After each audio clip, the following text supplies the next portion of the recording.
어쩌면 저에 대한 소개 작년하고 똑같은지 모르겠어요. 네. 외부 강사가 왔을 때 그 외부 강사에 대한 평가는 예배 후에 교회에서 여러분을 대접하는 음식에 따라서 결정된다고 합니다. 그래서 외부 강사가 와서 잘못하거나 죽을 쓰거나 그러면은 교회에서 죽을 대접하거나 사과한다는 의미에서 사과를 대접합니다. 그러나 외부 강사가 잘하면 꼭 감사합니다는 뜻에서 감을 대접합니다. 자, 오늘 하나님 말씀 출애굽기 3장과 4장 전체인데 제가 2절만 읽고 설교하면서 중간중간 읽겠습니다. 3장 9절과 10절 제가 봉독해 올리겠습니다. 지금도 이스라엘 자손이 부르짖는 소리가 나에게 들린다.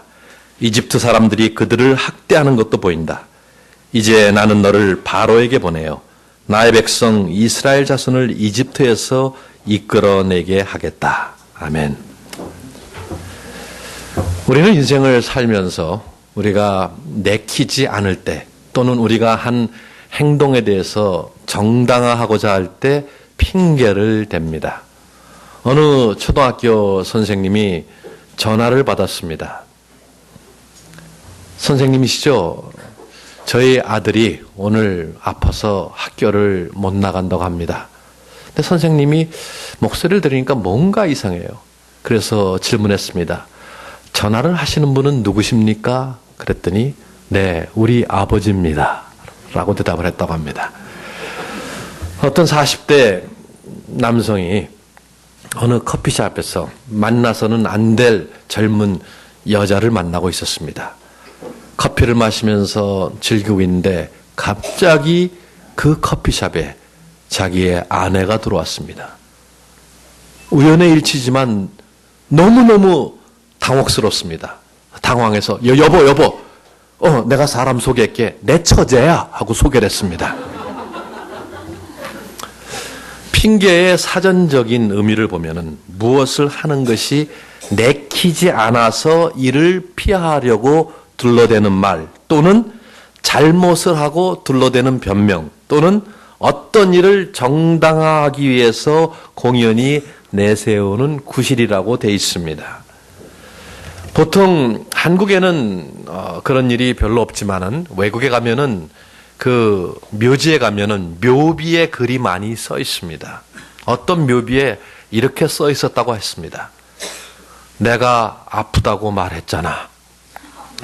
계속 아프다고 말했는데 믿어주지 않아가지고 그러다가 병에 걸려서 죽은 사람 같습니다.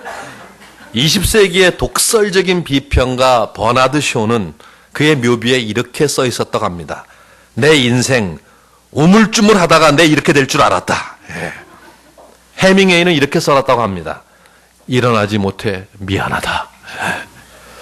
하나님이 우리를 부르시고 우리를 그의 사역에 동참시키고자 할 때 한 단계 더 높은 성장, 한 단계 더 높은 섬김, 한 단계 더 높은 헌신으로 우리를 부르시고자 할 때 우리는 이 핑계 저 핑계 많은 핑계를 부르면서 회피합니다.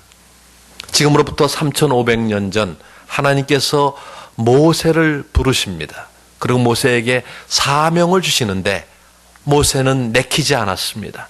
그래서 모세는 계속 핑계를 대고 핑계를 대는 모세에게 하나님은 계속 설득하면서 결국은 순종하게 만드십니다. 오늘 하나님께서 모세를 부르시고 모세를 설득시키는 그 과정을 보면서 하나님께서 우리를 부르실 때 우리는 어떻게 순종해야 되는지 그 과정을 살펴보면서 우리도 교훈을 얻고자 하는 것입니다. 모세가 누굽니까? 모세는 이스라엘 백성들이 꼽는 최고의 지도자입니다. 그는 애굽에서 태어났습니다. 이스라엘 백성들이 애굽에서 고난을 받을 때, 속박을 받을 때 애굽에서 태어난 사람입니다. 그가 태어나자마자 그는 바로의 공주가 그를 데려다가 애굽의 궁에서 자기의 양자로 키우게 됩니다. 그래서 모세의 첫 40년의 생활은 바로의 왕궁에서 왕자처럼 자라납니다. 애굽의 모든 교육을 받게 됩니다. 그러나 그의 나이 40세쯤 되었을 때 그는 자기의 친어머니 유머를 통해서 자기의 어떤 정체성을 알게 되고 자기의 민족을 구원해야 된다는 그러한 생각을 갖게 됩니다. 그런데 모세에게 문제가 일어납니다. 히브리 백성과, 즉 이스라엘 백성과 애굽 사람이 싸우게 됩니다. 그런데 모세가 그것을 참견하게 되고 결국 모세는 애굽 사람을 쳐 죽이게 됩니다. 그 일이 바로에게 발각이 나서 모세는 바로의 낯을 피해서 미디안 광야로 도망을 가게 됩니다. 미디안 광야에서 40년 동안 은둔 생활을 하면서 양을 치면서 살게 됩니다. 이제 모세의 나이 약 80세가 됐습니다. 그때 하나님께서 호렙산, 신의 산이라고 알려진 호렙산에서 모세를 부르십니다. 해발 2600m나 되는 높은 산입니다. 떨기나무 가시에 불이 붙습니다. 그러나 불이 타질 않습니다. 이상한 그런 상황이 벌어지면서 모세는 엎드렸습니다. 하나님께서 모세야, 모세가 대답합니다. 주여, 제가 여기 있습니다. 너는 가서 내 백성을 구해라. 네 백성들이 애굽에서 고난을 당하고 있다. 가서 내 백성을 보내라. 하나님의 이 부르심에 대해서 모세는 이렇게 반응합니다. 모세의 첫 번째 반응은 나는 못해요. 나는 모태신앙입니다라고 대답한 것이 아닙니다. 종종 모태신앙 있는 사람들이 나는 못해요 그러는데 나는 할 수 없다는 거예요. 나는 못해요. 이것이 모세의 첫 번째 대답이었습니다. 하나님, 저요? 제가 아니겠죠. 잘못 부르셨어요. 사람 잘못 봤습니다. 저 모세입니다. 네? 저는 양을 치는 사람입니다. 제가 어떻게 가서 백성들을 구합니까? 저는 아닙니다. 모세는 열등감에 빠져 있었습니다. 그러나 40년 전 애굽에 있을 때 모세의 모습은 그렇지 않았습니다. 그는 당당했습니다. 그 당시에 이디오피아 군을 무찔렀습니다. 기세가 당당하던 모세의 모습이 40년 후에 열등감과 무능감으로 가득 차 있습니다. 모세가 못한다 그랬어요. 사람 잘못 보셨습니다. 나는 도망자입니다. 나는 살인자입니다. 제가 뭘 할 수 있겠습니까? 저는 못합니다. 그것이 모세의 첫 번째 핑계였습니다. 우리도 종종 하나님께서 우리를 부르실 때 우리가 못한다는 소리를 합니다. 저는 못합니다. 제가 누구간데 바로에게 가며 이스라엘 자손을 애굽에서 인도하여 내릴까? 이런 모세의 대답과 같은 똑같은 얘기를 합니다. 내가 누군데 내가 뭘 합니까? 저 실패자예요. 저 할 수 없습니다. 어떤 사람은 이것을 모세의 겸손이라고 봅니다. 그러나 이것은 분명히 모세의 겸손이 아니라 핑계입니다. 진정한 겸손은 자신의 무능함을 바라보는 동시에 하나님의 전능하심을 바라보는 것입니다. 진정한 겸손이라는 것은 자신의 연약함과 무력함을 인정하되 전능하신 하나님 앞에 나와서 하나님을 의지하는 것이 겸손입니다. 여러분, 공부 못하는 사람이 나 공부 못해요. 이게 겸손입니까? 그게 실제지. 그건 겸손이 아니에요. 겸손이라는 것은 나의 한계와 연약함과 무능함을 인정하고 주님 앞에 나와서 주님의 전능하심을 바라보는 겁니다. 이 대답에 대해서 하나님께서 이렇게 말씀하십니다. 내가 반드시 너와 함께 있으리라. 모세야, 걱정하지 말라. 내가 너와 함께 한다. 네 능력으로 하지 않는다. 내가 너에게 힘을 줄 것이다. 용기를 줄 것이다. 능력을 줄 것이다. 그러니까 걱정하지 말라. 이것이 하나님의 대답이었습니다. 하나님은 우리의 연약함과 무능함에도 불구하고 우리를 사용하십니다. 내게 능력 주시는 자 안에서 내가 모든 것을 할 수 있느니라. 사도 바울이 빌립보서 4장 13절에 이렇게 말씀하고 있습니다. 하나님의 일은 우리의 능력으로 되는 것이 아닙니다. 그러나 우리가 기꺼이 하나님의 음성에 순종할 때 하나님께서 능력으로 채워주시는 겁니다. 그래서 세상에서 전혀 가능하지 않은 것들이 우리 믿음의 세상에서 일어나고 있는 것입니다. 능하신 하나님의 손을 의존할 때만 가능합니다. 그래서 우리는 못해요라고 대답하지 말아야 됩니다. 하나님께서 네가 못하냐? 그럼 내가 함께 할게. 이렇게 말씀해 주셨어요. 그런데 모세의 두 번째 대답은 나는 몰라요. 이것은 무지의 문제입니다. 나는 몰라요. 모세가 하나님께 아뢰되 내가 이스라엘 자손에게 가서 이르기를 너희의 조상의 하나님이 나를 너희에게 보내셨다고 하면 그들이 내게 묻기를 그의 이름이 무엇이냐 하고 물어보면 내가 뭐라고 대답합니까? 나는 아무것도 몰라요. 저는 하나님 당신을 몰라요. 그런데 분명히 하나님께서는 출애굽기 3장 6절부터 8절까지 이미 말씀해 주셨어요. 모세가 엎드렸을 때 나는 아브라함의 하나님이다, 이삭의 하나님이다, 야곱의 하나님이다라고 말씀해 주셨는데도 불구하고 모세는 지금 가기 싫기 때문에, 순종하기 싫기 때문에 나는 당신을 모른다고 대답하고 있는 거예요. 이스라엘 백성들이 너 누가 보냈냐 그러면 글쎄요, 나 뭐라고 대답해요? 나는 당신을 모르는데요. 우리도 종종 그래요. 집사로 섬겨주세요. 주일학교 교사로 섬겨주세요. 그러면 저는 아무것도 모릅니다. 제가 모르는데 뭘 합니까? 내가 뭘 알아야 구역장을 해죠. 만약에 공룡이 어떻게 노아의 방주에 들어갔냐고 물어보면 내가 뭐라고 대답해요? 세종대왕이 구원을 받았냐고 물어보면 난 뭐라고 대답해요? 내가 무슨 신학교를 나왔습니까? 나는 몰라요. 늘 모른다고 우리도 핑계를 대면서 자꾸 내빼려고 합니다. 하나님께서 대답을 해주십니다. 모세야, 네가 날 모르니? 나는 스스로 있는 자니라. I am who I am. 나는 영원전부터 있었다. 나는 과거에도 있었고 지금도 있고 미래도 있을 것이다. 나는 누구의 도움이 필요하지 않은 사람이다. 나는 스스로 있는 자, 즉 나는 야훼, 여호와 하나님이다. 네가 가서 여호와 하나님이 보냈다 그러면 저들이 너의 말을 들을 것이다.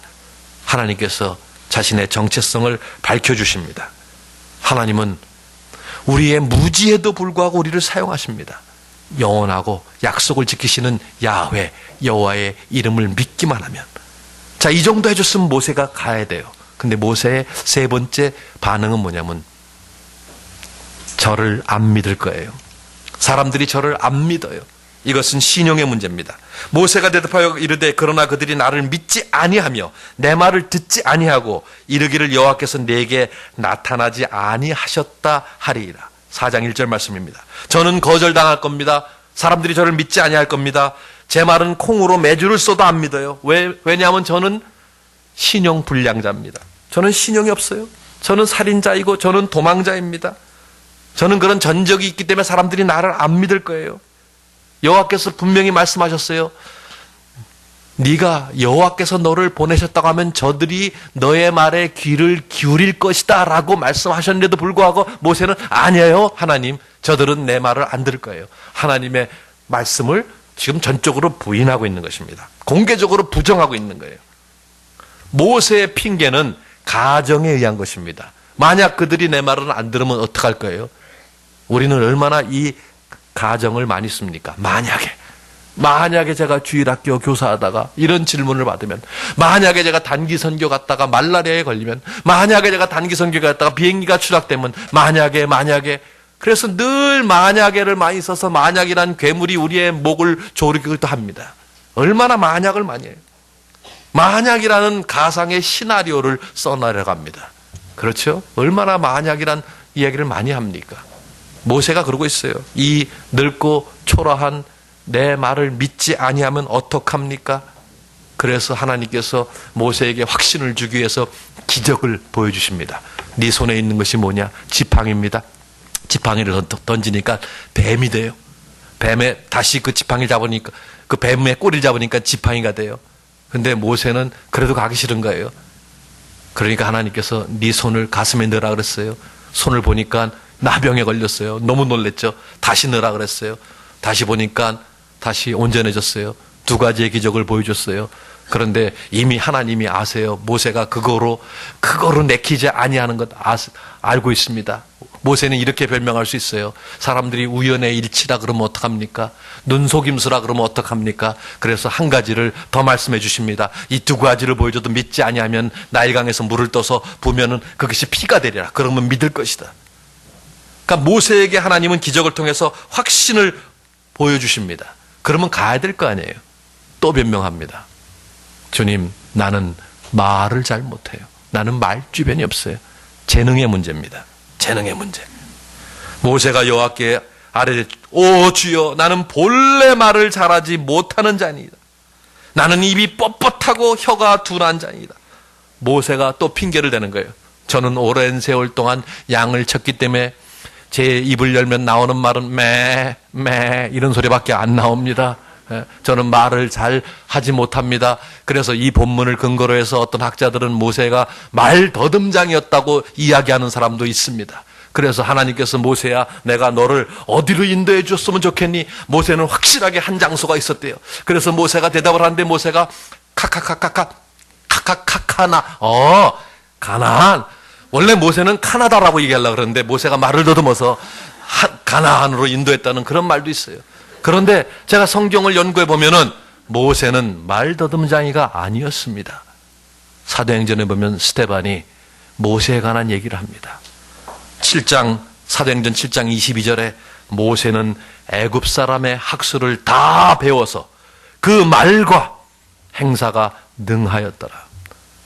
말이 능한 사람이었습니다. 왜? 애굽에서 40년 동안 왕자로서 교육을 받았습니다. 그가 받을 모든 교육을 받았기 때문에 말을 잘하는 사람이었어요. 그런데 지금 모세가 이야기하는 본래 나는 말을 잘 못한다? 이것은 거짓입니다. 물론 40년 동안 은둔 생활을 하느라고 양을 치느라고 말을 안 했을 수는 있습니다. 그러나 본래 말을 못한 사람은 아니었습니다. 모세는 지금 핑계를 대고 있는 것입니다. 우리도 주일학교 교사를 하라, 소그룹 리더를 하라고 부를 때 우리는 저는 말주변이 없어요 이런 핑계를 댑니다. 그렇죠? 그런 핑계를 대보신 적 있죠? 저는 말주변이 없어요. 말주변이 없다는 사람이 전화는 2시간 동안 수다를 얼마나 잘 떠는지 몰라요. 예? 물론 하나님 앞에 하나님의 말씀을 가지고 설 때 두려움이 있습니다. 제가 작년 사역만 올해로 30년째인데 저는 아직도 두려움에 떨고 있습니다. 별로 이렇게 누가 설교를 부탁하면 야! 이러지 않습니다. 굉장히 고민을 하게 돼요. 그런데 일단 서고 나면 하나님께서 힘을 주십니다. 용기를 주십니다. 두려움을 없애 주십니다. 우리가 우리의 힘으로 하는 게 아니에요. 사도 바울과 같은 그러한 유명한 설교자도 고린도서에 보면은 사람들 앞에 설 때 두려움이 있었고 떨었다 그랬어요. 여러분이 여러분의 교회에서 대표 기도를 부탁받을 때 기쁨이 넘칩니까? 얼마나 학속이 되는데 목사님 너무하세요. 이제야 저를 시키세요. 이러는 분은 없어요. 어떤 분은 소화불량이 걸린다 그래요. 대표 기도 한번 하려면 얼마나 너무너무 떨린다 그래요. 그 정상입니다. 사람들 앞에 섰을 때 또 여러분 전체를 대표해서 하나님께 기도를 드릴 때 하나님을 대신해서 말씀을 전할 때 혹시 실수할까 봐 이것은 자연스러운 현상입니다. 모세는 지금 현재 핑계를 대는 거예요. 나는 말을 못합니다. 나는 안 갈래요. 그러니까 하나님께서 뭐라고 말씀하세요? 누가 사람의 입을 지었느냐? 하나님께서 말씀하시는 거예요.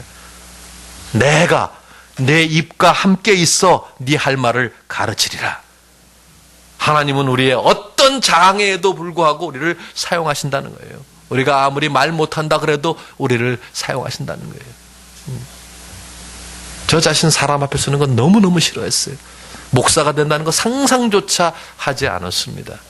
근데 저의 많은 부족함과 장애에도 불구하고 하나님께서 채우시면서 부족함을 메꾸시면서 사용하시는 거예요. 자, 이 정도 했으면은 모세가 가야 될 거 아닙니까? 모세의 마지막 핑계는 뭐냐면 저는 안 갈래요. 부적절함의 문제입니다. 모세가 이르되 4장 13절에 오 주여 보낼 만한 자를 보내소서. 모세는 가기 싫었습니다. 왜? 실패했던 장소입니다. 거절당했던 장소입니다. 왜 하필이면 접니까?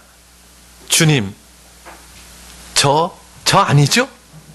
저 지금 조용히 살고 있는데 왜 나를 건듭니까? 다른 사람을 보내세요.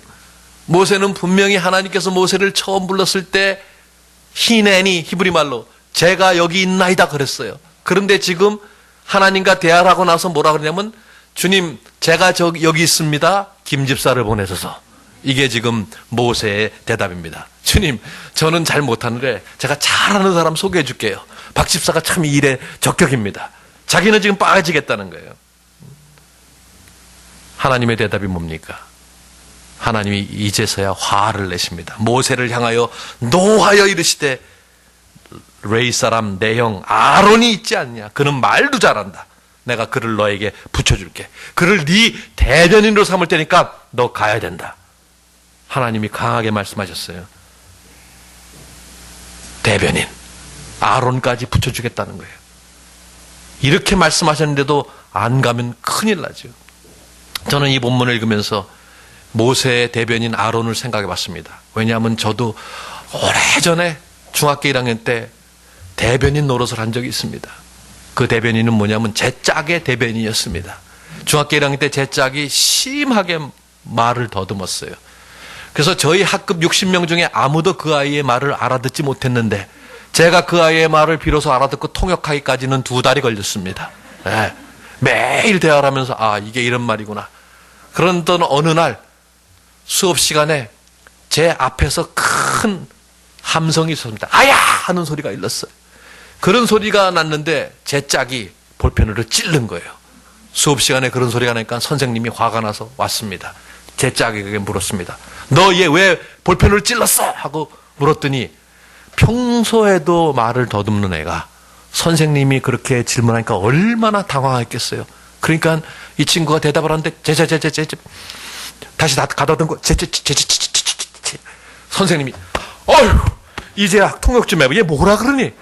그래서 제가 먼저 찔렀대요. 그리고 제가 이렇게 통역을 한 적이 있어요. 제가 그 대변인 노릇에서 잘합니다. 아론이 모세의 대변인으로 갑니다. 모세가 더 이상 핑계를 댈 수 없어 이제 모세가 떠납니다. 여러분 저는 이런 생각을 해봤어요. 모세가 계속 변명하고 핑계를 대고 이때 하나님의 음성에 순정하지 않았다면 얼마나 귀한 것들을 많이 잃었을까. 출애굽기를 보면 그 이후에 모세가 가서 바로에게 도전을 합니다. 그러고 나서 10재앙의 사건이 일어납니다. 하나님께서 10가지 재앙을 통해서 바로와 애굽 백성들을 치시고 또 거기에 대해서 애굽은 대항하고 그러면서 애굽 백성들을 무찌르시는 그 하나님의 기적 10가지 재앙을 모세가 경험하지 못했을 것입니다. 순종하지 않았다면. 모세는 홍해의 기적을 경험하게 됩니다. 모세는 40일 동안 시내산에서 하나님과의 친밀한 교제를 하게 됩니다. 모세는 하나님으로부터 십계명을 받게 됩니다. 그리고 1440년 후에 모세는 예수님과 함께 변화산에 있게 됩니다. 이 귀중한 것들을 모세가 하나님의 음성에 순종을 하지 않았다면 다 경험하지 못했을 것이고 지금 이스라엘 백성들이 모세를 이스라엘 역사상 가장 위대한 지도자로 꼽는데 거기도 들어가지 못했을 것입니다. 우리는 하나님이 우리를 한 단계 더 높은 성장을 위해서 한 단계 더 높은 섬김을 위해서 한 단계 더 높은 헌신을 위해서 부를 때 우리는 많은 핑계를 냅니다. 너무 많은 핑계를 대요. 시간이 없습니다. 돈이 없습니다. 잘 모르겠습니다. 건강이 안 따라줍니다. 아이들이 너무 어립니다. 여건이 안 맞습니다. 우리 애가 수능을 봅니다. 이유를 대면서 자꾸 이 일을 회피하려고 합니다. 핑계라는 것은 자신의 숨겨진 불순종을 드러내는 것이 핑계입니다. 하나님은 우리의 부적절함에도 불구하고 우리를 사용합니다. 하나님은 우리의 모든 부족함을 채우시면서 우리를 사용하십니다. 우린 다 부족해요. 어느 한 사람도 완전한 사람이 없습니다. 그런데 주님의 일은 주께서 아시고 그가 우리를 아심으로 우리의 부족한 면을 채우시면서 일하시는 겁니다. 그래서 하나님은 우리가 우리의 안락지대를 벗어나서 새로운 경험과 새로운 섬김을 통해서 한 단계 더 높은 헌신을 원하시는 겁니다. 하나님의 부르심에 대한 온전한 순종은 하나님과 우리의 관계를 더 깊게 할 뿐 아니라 새로운 세계를 경험하게 함으로써 우리의 삶을 더욱더 풍성하게 하십니다. 근데 하나님이 우리를 부르실 때 우리는 핑계를 대고 우리는 부들부들 떱니다. 한 발을 올려서 옮기려 그러다가 다시 제자리 걸음을 합니다. 그래서 우리는 발전이 없어요. 미국의 토니 캄폴러라는 사회학자가 있습니다. 이분이 90세 이상 되신 어르신 50분을 모셔서 설문조사를 했습니다. 그의 질문 중에 이런 질문을 했습니다. 인생을 다시 사신다면 어떻게 사시겠습니까? 가장 많이 나온 답 3가지입니다. 좀 더 신중히 생각하면서 살겠다. 좀 더 신중히 생각하면서. 두 번째, 좀 더 위험 부담이 따를지라도 모험을 하겠다. 여지껏 몸을 사리면서 살았는데, 하기 싫은 건 안 했는데 위험 부담이 따를지라도 모험을 하겠다. 세 번째, 영원을 위한 준비를 하면서 살겠다. 이것이 인생을 많이 사신 분들의 대답이었습니다. 1952년 영국의 엘리자베스 여왕이 취임할 때 많은 사람들에게 초청장을 보냈습니다. 초청장 안에 이런 글귀가 써져 있었다고 합니다. 모든 핑계는 집어치우시오. 왕의 취임에 핑계가 있을 수 없다는 것입니다. 그런데 여러분, 만왕의 왕께서 우리를 부르실 때 우리가 핑계를 댈 수 있습니까? 지금 주님이 어떤 경로를 통해서 여러분을 부르시는지 저는 알 수가 없습니다. 목사님을 통해서, 교회 지도자를 통해서, 주변 환경을 통해서 여러분에게 더 한 단계 높은 성장을 위해서, 한 단계 높은 섬김을 위해서, 한 단계 높은 헌신을 위해서 부르시고 계십니다. 여러분은 예스로 응답해야 됩니다. 응답하라, 사랑 빚는 교회. 무엇이 여러분을 가로막고 있습니까? 붙잡고 있는 것을 놓으세요. 안전지대를 떠나세요. 핑계하지 마세요. 우리의 못남과 우리의 연약함과 우리의 무능함과 우리의 부족함과 우리의 부적절함에도 불구하고 하나님은 우리를 사용하십니다. 한 단계 더 높은 성장, 한 단계 더 높은 섬김, 한 단계 더 높은 헌신을 통해서 하나님을 기쁘시게 하고 삶의 기쁨과 풍성함을 누리시는 여러분이 되시기를 주님의 이름으로 축원합니다. 기도드리겠습니다.